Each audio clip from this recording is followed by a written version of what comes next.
عرب میں ایک عورت تھی، اس کا نام جعفر تھا۔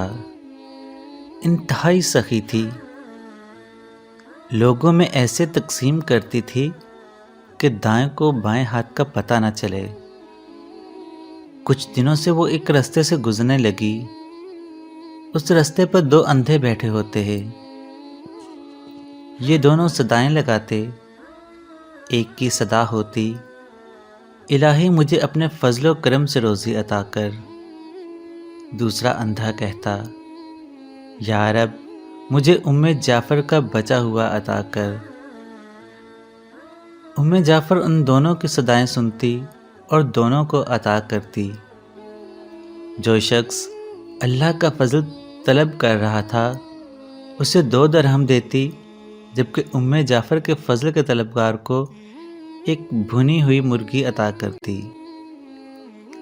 دلچسپ بات یہ ہے کہ جسے مرغی ملتی وہ اپنی مرغی دوسرے اندھے کو 2 درہم میں بیچ دیتا۔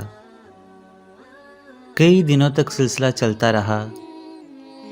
ایک دن جعفر اس اندھے کے پاس آئی جو جعفر کا فضل کا طلبگار تھا، اور اس سے سوال کرتا تھا، اور اس سے سوال کیا، کیا تمہیں 100 دینار ملے ہیں؟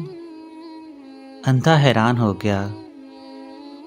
اس نے کہا، نہیں، مجھے صرف ایک بھنی ہوئی مرغی ملتی تھی جو میں 2 درہم میں بیچ دیتا تھا۔ جعفر نے کہا، جو اللہ کا فضل طلب کر رہا تھا میں اسے 2 درہم دیتی اور تمہیں بھنی ہوئی مرغی میں 10 دینار ڈال کر دیتی تھی۔ اندھے نے اپنا سر پیٹنا شروع کر دیا۔ وہ چیخنے اور چلانے لگا، ہائے میری کم بختی! کاش میں ایسا نہ کرتا، میں مارا گیا۔ جعفر نے کہا، یقیناً اللہ کا فضل طلب کرنے والا کامیاب ہے اور انسانوں کے فضل کا طلبگار محروم ہے۔ جو اللہ کے فضل کے سوا دیگر راستے تلاش کرتے ہیں انہیں دنیا میں گھاٹا ملتا ہے اور آخرت میں رسوائی نصیب ہوتی ہے۔ کم ہی ایسے لوگ ہوں گے جو فاقوں سے مر جاتے ہوں گے۔ اس کے باوجود اس دنیا میں ایسوں کی کمی نہیں جو درہم و دینار کی خاطر ایمان تک بیچ دیتے ہیں۔